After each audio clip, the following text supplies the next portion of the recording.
My topic is College is Not High School, Bridging the Engagement Gap. And I'm going to be sharing with you some interesting things from research and then talking about your experiences with your students as well. So before we get into that, I do want to tell you a little bit about me. My name is Beverly Amer. I am a principal lecturer in the Franke College of Business at Northern Arizona University in Flagstaff, Arizona. I've been there for 18 years. I taught at the University of Florida before that. Yeah, thank you. And then I was a consultant with Anderson Consulting, Arthur Anderson. I had nothing to do with Enron. I just make that disclosure right up front. But that's my work experience before getting into education. But I've been teaching since 1989, and I suspect I've got some of you as well that have been in the trenches as long as I have, or maybe even longer. So, as course coordinator for our Intro to Computers class, our freshman computer literacy course, it's a liberal studies class. We've got 15 sections a semester, 7 or 8 different instructors, a couple of adjuncts in the mix as well. How many of you have got a similar scenario? Lots of them. Okay, great. Great. So, some other things about me. My relationship with Cengage is this portfolio projects for soft skills workbook that I've written. I know I've got a handful of you that have used it. Terry's a user. She's been a long time. Yep. Rochelle, Gavin. We use this book in our Intro to Computers class because it teaches them how to integrate their technology, Word, Excel, PowerPoint, and so on, into their professional lives with resume writing, working on teams with projects, and so on. So we've got a workbook that I've written that we use in our literacy class for that as well.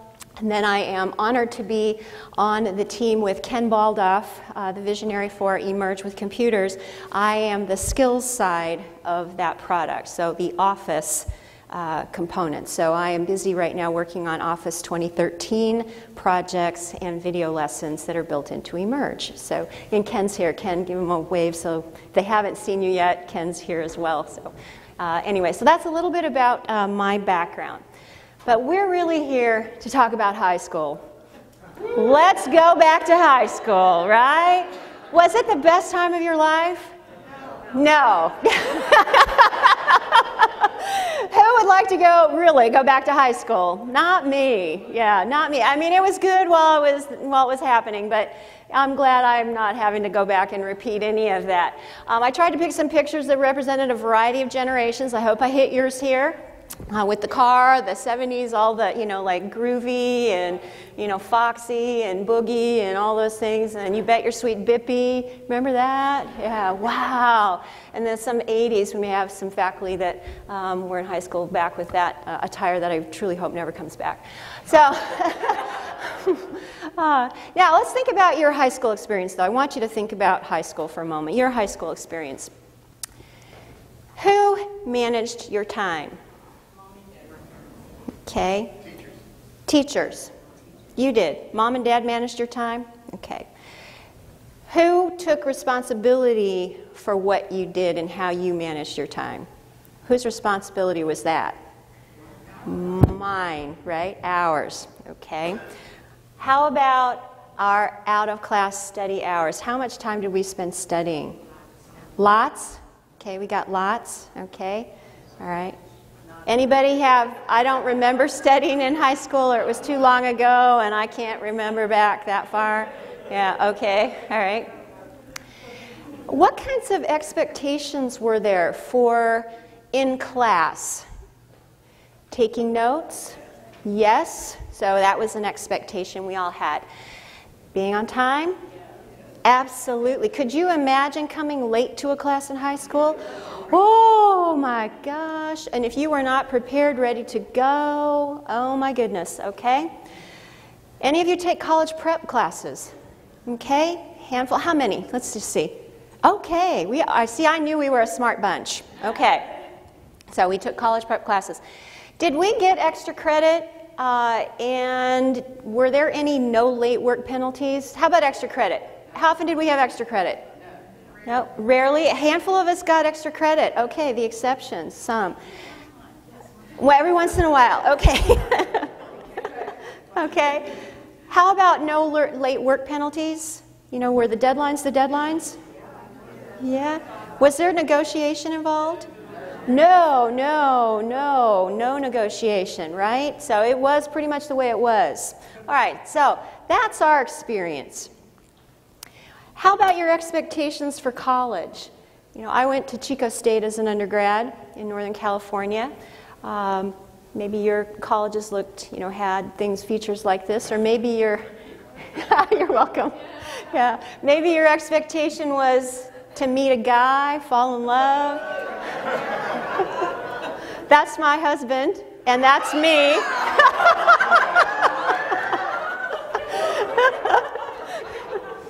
I had an event for my business fraternity. I was in Phi Chi Theta. I don't even know if it's still around anymore, like Delta Sigma Pi. And we had a formal, and I asked this guy in my music class to go with me, and he said yes. And so we eventually got married right after college. So we've been married almost 34 years.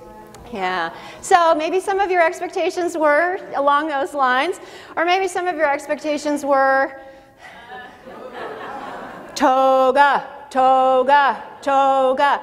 Okay, so whatever your expectations were, you came in with some ideas from high school about what college would be like and what your expectations were. I want you to think about those as we think about today's freshmen.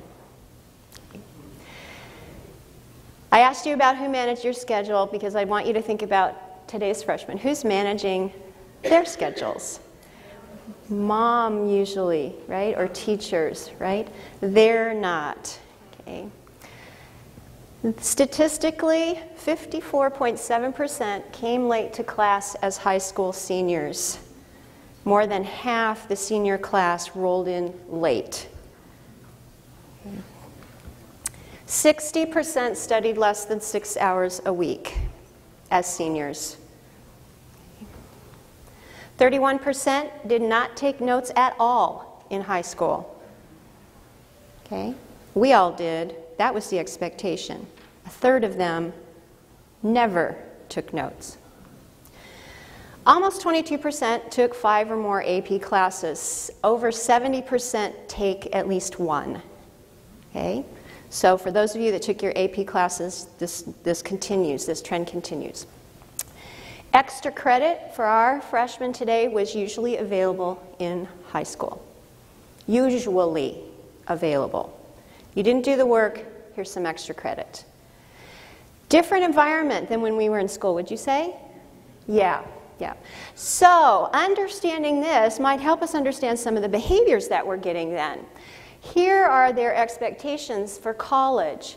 That it's easy to get an excused absence to make up missed work. Any of you face this with students, just expecting that their absence will be excused and that you will provide a makeup for them? Okay, I'm going to walk over here so this side of the room doesn't feel neglected. Okay. How about extra credit? They expect it will be available most of the time. That attendance is encouraged but not required, right? When a faculty member says, I'm not going to take attendance, it's up to you whether you come or not, research at our school has revealed the student hears, I don't have to go. That's what they're hearing. So we now have a mandatory attendance policy for our freshman students. We take attendance, we report attendance. That sounds like high school. But that's what we are now being required to do because they are hearing this message, I'm in college, I don't have to go if I don't want to. And we know that attendance is correlated to performance and grades. They also are expecting they'll be told what to do. Kind of like in high school. They were told what to do. The schedule was dictated. They weren't responsible for managing the path, and they expect that will continue into college. But is that the case? No. They've got to figure out when they're going to take their classes, when and if they're going to work, what their schedule's going to be, how to get their work done. All of a sudden, it's on them to be managing this. Okay. So, when surveys have been done about why students go to college, you know what the top reason today is? Okay. It's career prep. They're there to get a job, a better job. Okay. Second is to learn more about myself. And third is learn more about the world around me.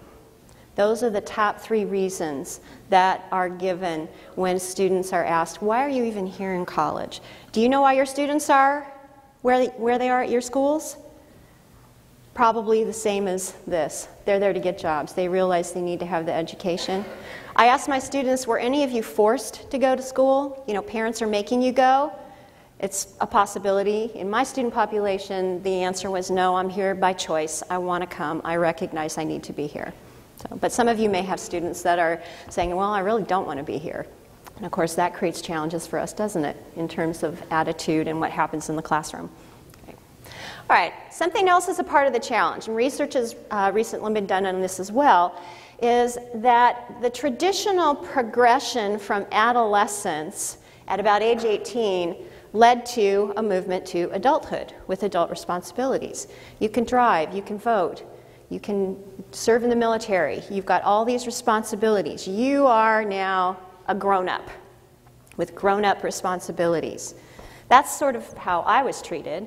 You know, 18, my parents loaded me in the car, dropped me off at college, said, see you at Christmas, and that was it, right? I had to manage from that point forward. Well, what we're discovering from the psychology research is that there is a new life stage progression occurring.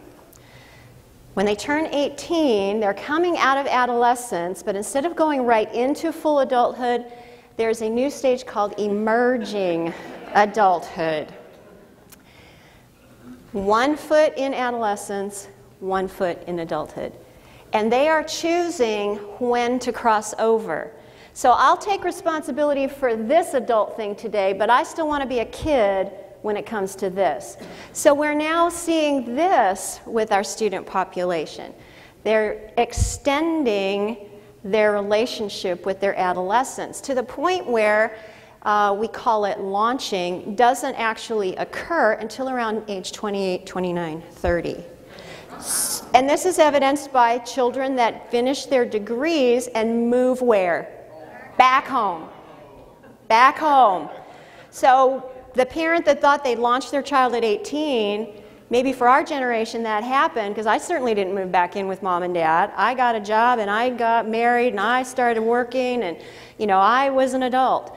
Now, that's not the case. So we're dealing with these attitudes as well, this behavior as well, on top of just trying to get our students to engage in our course material. So that's something to be aware of. UCLA does a survey every year. The Higher Education Research Institute there gathers data about incoming freshmen, and they put out a report on the freshman class each year. The latest report reveals the following from students that are in college right now. 48% struggle with good time management. How many of you help your students with time management as a part of your course? Okay. We do as well. We help them with Google Calendars, with deadlines. We help and have conversations about managing work, managing class, keeping a schedule, things that mom or our teachers used to do that they've never been equipped to do. We are now taking a little bit of responsibility to help them do. I've had students tell me they love our Google Calendar assignment. We just put all of our assignments into a Google Calendar, they upload it, and they can get it on their phone. They set reminders, and students tell me, oh, this thing saved my butt. I didn't miss that quiz that was due last night because it sent me a reminder on my phone. So they're using the technology to try and get a better handle on managing their time. Okay. 39% have had a hard time developing study skills in college. Do you find your students struggling with how to study? Yeah. Well, remember the percentage that never took notes. That ties in here. So in our class, we use the Cornell Notes system. How many of you are familiar with Cornell Notes? A handful of you. We use a modified Cornell Notes system where it takes a piece of paper divided into 3 parts. You can Google Cornell Notes and you'll see it. One side of the page has key terms or questions, the other is an outline, and at the bottom of the page is a summary. What are the main points on this page? They outline their reading. So we're forcing them to read their book, forcing. Because we also found over 40% of our students rarely or never read their books, right? They just go search, use the glossary, search for the question they need to answer, and then, they're not getting things in context. So we're teaching them outlining, note-taking skill as a part of our class. They bring those notes to class, they get credit for them, but then they get to use them on an in-class activity. And if they've got good notes, they do better on the activity in class. So that's something we're doing with that. 36% have difficulty adjusting to course demands. Why? Well, remember my statistic about high school homework. They've not been conditioned to the rigor of 1 credit hour means 2 to 3 hours of homework, right? I don't know if your school has a requirement on that. Many do. If it's a 3 credit hour class, there will be at least 6 to 9 hours of homework associated with it each week. Well, for many of them, they don't understand that because they never dealt with that in high school. So we're helping our students with their expectations in regard to studying. If this is the assignment, this is how long it should take, work that into your schedule, and then we help them with their planning that way. 51% feel overwhelmed by the workload in college. Do your students express this to you? 12 credit hours is a lot. I think I took 18 every semester, but for them 12 seems to be more than they can manage. And 25% leave before their sophomore year. Now for your school, if it's like mine, we're very concerned about retention, student success, because if they can't make it past their freshman year, they're not going to become sophomores, juniors, seniors, and graduates. And our state firmly believes that we need more college graduates to fill jobs of the future. And so if they're stuck their freshman year, then we're not going to be able to meet our objectives of having college-educated graduates ready for the workforce in the future. So these are all concerns for us as we look at how we put our courses together and what's going on with our students. And I give this to you so that if you aren't already aware of what's happening in high school and what's landing in your class, this might kind of give you that aha moment. Now, there's a little bit more from research that tells us some things about our students. And I went to a seminar on our campus from our math department about some of the research with regard to this. When you take socioeconomic factors out of the picture, the largest predictor of success in achieving a college degree is the level of high school math the student completed. Algebra 2 is that course. If they got through Algebra 2, they stand a shot. 65% will make it to graduation without remediation. Okay. 65% of students that need math remediation do not graduate from college ever. No degree whatsoever. So that's kind of a scary number when you think about what's happening down in the K through 12 system with regard to our math education. And interestingly enough, in USA Today yesterday, there was an article in the Nation section, X plus Y equals 0, honors classes in algebra do not add up. It turns out that what's going on in the advanced algebra classes isn't even meeting national standards for what should be in algebra. So even if they get through Algebra 2, this makes me wonder, well, what's going on in Algebra 2? Maybe it's just basics that's going on. So we've got some interesting things happening in the high school math area that also feed into whether or not our students are ready for us when they hit us. Now, I'm not doing this to depress you. There is hope, because as I had said in the earlier session, if you were here, you are the thought leaders. You are the ones that are concerned. You care about your students, and so you're looking for strategies. You're looking for information. You're looking for ways to engage. So as we look at their behaviors, here are some things to be aware of, and then I'm going to talk about some strategies for what we can do. And I'd like to hear from those of you that have already tackled this and have had some success, what you're doing. We've also found from some of the psychology research that our incoming freshmen, 18-year-olds, have a fixed and dualistic mindset. It's right or it's wrong. It's black or white. It's not a continuum of possibilities. Just tell me the answer, right? And you'll say, well, it's not that easy. There's no right answer. And they struggle with that. Well, in their minds, it's either right or wrong. They have this approach. Some university research in psychology did an experiment on task completion to test this. They had two groups of students. The A group were given a series of puzzles and brain teasers and asked to solve them.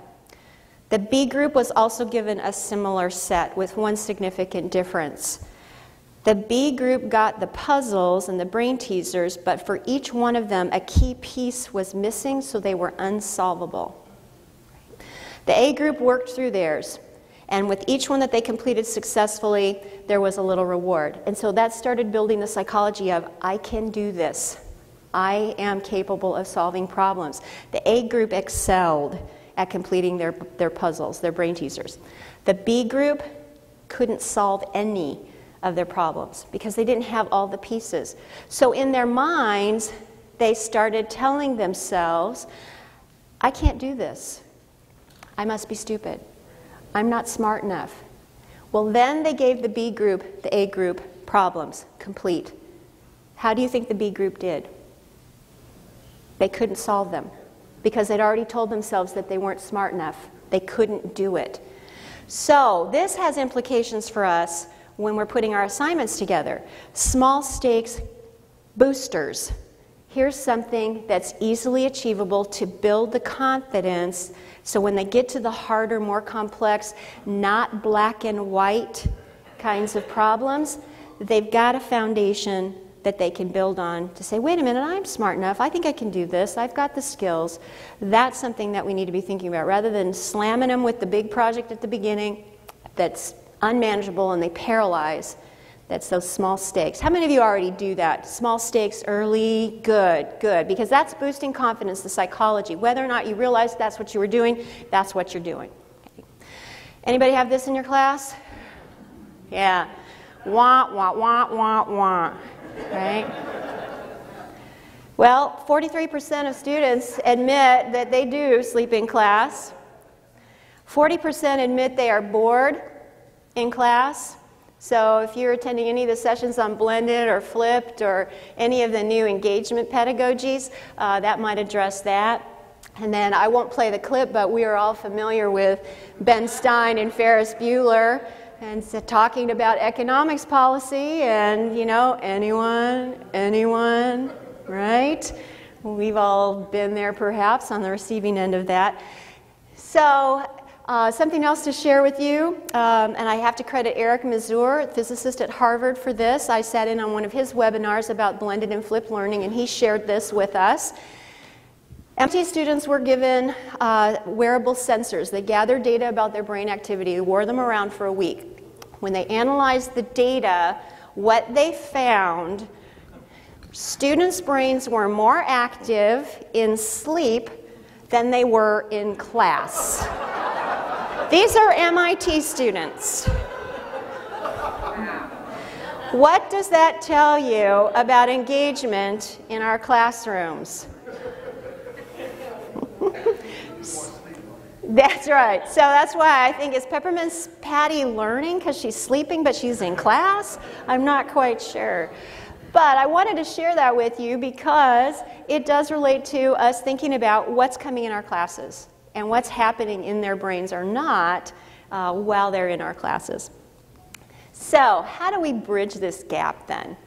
Well, I suggest surveying your students, getting a sense of where they are. I did this with mine. I wanted to find out what happened in high school along the lines of homework, attendance, extra credit, what their expectations, because that's going to feed their expectations, right? So find out what their high school experience was like. What do they expect college to be like? You can do a Survey Monkey survey. Cheap and easy. free and easy. Okay? That's what I did. And you can get your data very easily out of that. I asked my students, why are you even here? Why did you come to college? And compared it to the national numbers that I shared with you. Mine pretty much follow nationally. I also, in my syllabus, thought about my policies. We've got a much more detailed syllabus than ever before, because I realized I have to spell some things out. I can't assume that they will know about extra credit. So we say no extra credit. We let them know that that's not part of our class and they can't count on that to save their grade at the end of the semester, which many of them previously had expected. What is the policy on excused absences and makeups? If I'm not clear about it, their expectation is they should be able to make up the work and get an excuse for whatever when they miss class. What about rework? It's interesting to note that in many high schools across the country, if a student fails an exam, they're allowed to take it home, rework it, bring it back, and get full credit. Do we allow that? When I heard that, yeah, you've probably had students ask for that? Yep. So, you know, I'm thinking, wow, where did that come from? Well, I found out that's happening in high schools. Oh, okay, that's why I get the questions I do when they come to me. Right. Put your attendance policies in there and the benefits. I talk about the correlation between attendance and grades. You know, students that attend end up earning A's and B's in my class. Students who don't. Well, everyone wants an A, don't they? Sure, yeah. B, yeah. Some of them just want to pass. Yeah. I just need to get out of this class. Yeah. And then the expectations for out-of-class study. Whenever I give an assignment, with Emerge we have video lessons for learning Word, Excel, Access, and PowerPoint. And I tell them how many lessons there are. Each lesson's about 5 minutes, and it's a specific skill that you do, and you build a project. And there's a total of about 2 hours of video. So I help frame their expectation for their study. Here's about how long I think you'll need to do this. Otherwise, it's that 10 p.m. the night it's due at midnight, and they're emailing me thinking I'm on at 10 o'clock, going to answer their question about why they can't do something or they're going to be late. I help frame their expectations for their work. And that seems to help them. Yeah, they know it's a lot of work, but you know, it helps with that last-minute crunch that seems to happen. And then we talk a lot in higher education about scaffolding. Do you talk about scaffolding? Have you heard about scaffolding? It's building the framework for the good behaviors. So when we scaffold, we model the good behaviors of college students that become successful graduates, helping them with good note-taking and time management. So those are some things to think about building into your course. You're the role model. They look up to you. You are the expert because you've done this. You've been successful, and they respect you. So modeling those behaviors is a great way to help them. We also do an office visit with our students. Now I have, with my flipped class, 1 day a week I meet with them, and the rest of it they're on their own online, away from me. But I will offer them 5 points to come in and meet with me, and I'd like to learn why you're here. How are you doing? Let's talk about your study strategies. Let's talk about what you plan to do in life and how this class is going to help you. So they get a little personal attention from me to help them get on this path to good behaviors. We've replaced our information delivery with projects in the classroom, current events, in-class group activity, and quizzing to keep them engaged, because we found the sage on the stage, we call it, whatever you want to call it, where the instructor controls the delivery of information and we expect them to sit there for 75 minutes and take notes. It doesn't work. It does not work. So we've mixed up and introduced a flipped model for our students. And that way they're engaged with the content. And isn't that how the world of work is? We've got a problem we have to solve, or we have information we need to gather. It's up to us to figure out how to get it, right? And then we come back with our team and we say, well, here's what I found, or here's what I think, and here's my contribution. That's what we're modeling in our classroom. So that's a good behavior that we're trying to build in from the freshman year. We also have student mentors. They like to talk to the peer TAs, the lab aides, because they've been there, done that just last year.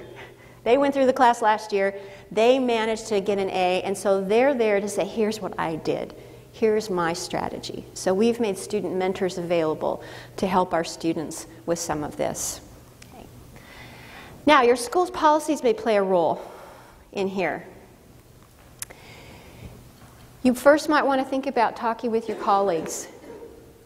Are they experiencing similar behaviors as you are with your students? Or is it just you? Let's hope not, right? It's a campus-wide, okay, we need to really address this. Do we have college policies that are consistent and clear? Do we have academic integrity policies? Do we have study hour policies? Do we what are our policies? And how's that information getting out to students? Do they know about these things? What outreach occurs before the students even arrive on campus? We have orientation for our students. Do you also? Some of you, not so much, okay. So during that orientation, there's discussion about what they can expect when they get to our classes. Okay. If you are, like us, a 4-year, we'll work with our 2-year schools to figure out what's going on in the 2 years. It's feeding into us, but you might also want to talk to your high schools that feed into you. What's going on in your local high schools? Survey them. You know, is there extra credit? What's their attendance policy? What about homework, note-taking? I've got teacher friends at the high schools in our area, and I'm constantly asking them, hey, does this go on at your high school? Is this what's happening? Because those students eventually get to me, and I like to know what's happening. So she's a great source of information. A couple of them are great sources of information. They've got policies that may be wildly different, so that's going to create an expectations gap with your students. And then, of course, talk with your admissions and orientation offices, if you have them, about what's being given to students and how they're being acclimated to your environment. Okay. We also try to create positive incentives and letting the students know that there are great things that come from being engaged and doing the work. We have professionalism programs in our school to reward students who act professional in the classroom. So the faculty at the end of the semester report the student was professional in behavior and attire, and then when they graduate, they can get a certificate as a graduate of our professionalism program. And so the faculty participate in this. Students self-select, so we don't rate everybody, it's not mandatory, but the students that do get a certificate and a little note on their transcript saying completed professionalism program. Now for a recruiter, we've had to educate them what this means and why they might want to look for this from our graduates, that these students have exhibited these behaviors. We also have leadership and peer mentoring opportunities, so students that want to step up and do these things while they're in school, we've given them those opportunities as well. And then I believe that when they hear it from another student, it's so much stronger than hearing it from me about, here's what I did, it was successful, I recommend you do it, this was the greatest thing. I let my current crop of students tell the next crop, here is what you need to do to be successful. And they put that on their evaluations at the end, and then I take the best of those comments and then I share it with the next group. Say, here's what last year's class said about this class. It's a lot of work, but if you do the work, you're going to get a great grade. You know, I could tell them that, but they don't listen to me, right? Because who am I? I'm the teacher. Of course I'm going to say that. But when they hear from their peers, it carries a lot more weight. So I provide some of that as well for them. All right, so when it comes to bridging the expectations gap then, I think it all boils down to communication. Understanding what you're getting and then communicating with your students about what expectations you have, how they're the same with their experience, and what might be different from the experience they've had. And that if they're serious about their education, here are the steps they need to take. Here are the behaviors that they need to engage in to make them successful. I think that's the end of my presentation. I'll take questions now. Yes? I just have a real simple one. At what point are we babying them? Mm-hmm. Like I know, I say on Blackboard, it's an in-class, on campus class, I say in Blackboard, here's an exam review, print it out, bring it to class. Yep. They don't print it out. Am I supposed to baby them? No. Print it out, bring it to the class, okay, everybody, here's, Yeah, that's a great question. When I heard about this emerging adulthood life phase, I went, oh, this is why I'm getting that, where they don't always do the work because someone else picked up behind them, right? Cleaned up the mess, yeah. And so in our class, we have a student responsibility agreement where we outline what their responsibility is and what my responsibility is. Your responsibility is schedule, your responsibility is timely completion of assignments when you're given an assignment, you know, those kinds of things. And then what my responsibility is. I'll be there on time, I'll be your guide, I'll help you, you know, those sorts of things. We go over that the first week because in a flipped environment, I only see them one day a week. And I tell them, it's your responsibility to earn your grade because I'm not going to clean up after you. And they're stepping up. Once we were explicit about the responsibility, they realized she's serious, she's not going to clean up after me. So that's how we're dealing with that, yeah. Because I'm not going to say, oh, it's okay, I got it, I'll bring it. Because now I'm enabling bad behavior, right? You should tell them your cheating policy. Oh yeah, we've got a very strict cheating policy. If you're caught, we use SAM projects, and if you've used that, it has the auto cheating detection built in. When we get a report, we've got documented evidence of sharing of files. We'll call the students in, talk about what happened, and in our syllabus, the policy is if you are caught, you fail the course. We found in the past, the hand slap, the lower grade, they would take it. They say, okay, I'll take the 0. Yeah, they didn't care because, oh, I'm going to get a C instead of a B. I'm still passing. Okay. It just wasn't. So we've put this policy in place. We just caught 7 last week on their Excel. 7. Yeah, so we've got 7 failures. They're across 2 different sections, multiple sharings going on. It was kind of a mess to unravel. Sam, though, provided us all the documentation we needed. Yeah. Yes? You also feel the ones that provided the file? Yeah, we put in there whether you used someone's file or you knowingly gave someone your file. You both go down. Yeah. We have a chat with them. One of our faculty is a former police officer. Yeah. So we've learned some techniques about, I won't call it interrogation, but we chat with them and say, so tell me what happened here. I have evidence that your file was used by so-and-so. Oh, I didn't know. And then, you talk to so-and-so, and then they say, yeah, well, did so-and-so know you were using their file? Yeah, they gave it to me. So then you go back and you say, well, now I'm getting a different story here. Can you tell me what happened? And in some cases, the student will say, I let them use my computer. They must have used my files. I mean, obviously, you have to use your judgment, right? So we do the investigation, and then we use our judgment. But, we've been pretty good about dealing with that, unfortunately. Yeah.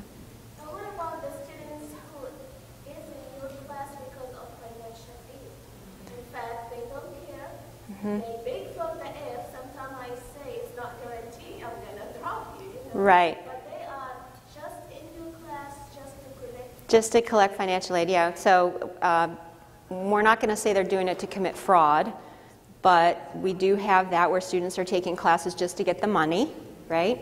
Yeah. No intention of ever doing the work, right. I discovered long ago as a consultant doing change management with Arthur Andersen Consulting that there is a continuum of people that are willing to work with you. At one end, you're going to have people that will never change, that are in it for totally different reasons. You're never going to convince them. We've got students like that, right? The student in it for the financial aid. I'm not ever going to reach that student, and I've had to be willing to let go of that to focus on the group that is there for me. So our university, we've got a policy where we have to have 80% or more of our students in the ABC letter grade range, right? We track our statistics on attendance and our success. I need to have 20% or less in the DF or withdrawal range. With our policies and the way we're handling our class, we're between 12 and 15% now. used to have some classes that were almost 50% of the students failing. Yeah, because of the way it was managed. So that's unfortunately how I'm dealing with the student with financial aid. There's no way I'm going to reach them. Yeah, does that help? Yeah, community college is different than public school. Yeah, yeah. I try to counsel them to drop if I can get to them. I have 2 minutes? Okay, yeah. But, you know, that doesn't always work. Yeah. I have a comment about everything you said. I totally agree. But isn't it a two-way street? Don't the high schools hear what's happening? And you know, you got half of the senior class Yes. not even going for a full day. So Right. their mindset of coming to college is completely Right. Yes. I know. I wish we had more conversation between the K through 12 and the college system. The best I can do is with what I can control, right? If this is what they're giving me, this is what I'm going to do to try and make it into this product that ultimately needs to be able to get a job and be a productive member of society. Yeah. Yeah. Do you have any experience with large groups of international students? In fact, that's what our cheating was all about. We had 2 different sets of international students. We've got probably 10% of our students are international, Chinese, Saudi Arabian, you know, the mix from around the world, but those are our 2 big populations that are coming in. Yeah. So since their expectations are Yes. quite different, Yes. have tried to put some things in place for helping them manage or Yes. applying antitrust? Well, we have our syllabus policies for one, but we're also working with our international office to help with the culture of cheating that comes from other countries, because they bring those beliefs and attitudes with them. And so we're working with our international office to be very explicit about what the American Western higher education expectation is with regard to academic integrity. It gets through to some, not all, right? And again, I can only control so much, right? But that's what we're doing on that regard. Yeah. Okay. Yeah. One more, and then I think I have to end. I'm in a minority, but I am from a high school, and I just want to let you know. Oh, great. We have the high school represented. Perfect. Okay. I just heard crazy that people come in late, and so she'll stand in the foyer while they come in, and they are consequences in the kitchen, but nothing crosses her more than a student comes in with a Starbucks. There is in a title generation out there, but there are parents that have created this respect too. Yeah. It's amazing how entitled some of our students are, the parents. I used to think that we were on the same team, but sometimes they see it as a reflection on themselves when Right. their child is not doing something right. Right. In my former school, we had a student call to demand a revote, a recount on an election for class president. Crazy. Yeah. Okay. We would like to on that, it really does come from the parents. Yeah. The students are, they're going to cheat, they're going to do anything they do because the parent wants them to go to college, and they'll do whatever it takes Yeah. to get there. But it comes from the parents. Yeah. And isn't that something? Yeah. So if Yeah. you're a parent, we're telling you. All right. So those of you that have been to one of my sessions before, you know that I give stuff away. So thank you for hanging with me. I would like to know, and I have chocolates, and then I have something for everyone. I hope I have enough of it. If this is your first conference ever, stand up. Stand up. I want to give you some chocolate. Okay. So go ahead and here you go. Thank you for coming. Okay. A couple down that way. And here you go. So we've got several down here. All right, there you are. Thank you. Yeah, sure. First ever. There you are. First ever. Thank you so much. Okay, there you go. You bet. All right, and one down here. Come on over. There you go. No worries. Okay, did I get everybody? There we go. All right. There you are. Good. First. Wonderful. Okay, sure. Okay. Oh. How many of you have been to one of my sessions before? Okay, you get chocolate too. Tell you what, there are too many of you. I'm going to leave this up front. You help yourself. Thank you for coming back. How many of you are planning to teach Office 2013 in the fall? Okay, good review. All right, great. And you have students that just don't seem to be prepared for college? Yeah, that's why you're here. Okay, great. Well, university research indicates that we think better when we stand. So if you stand and you've got a brain,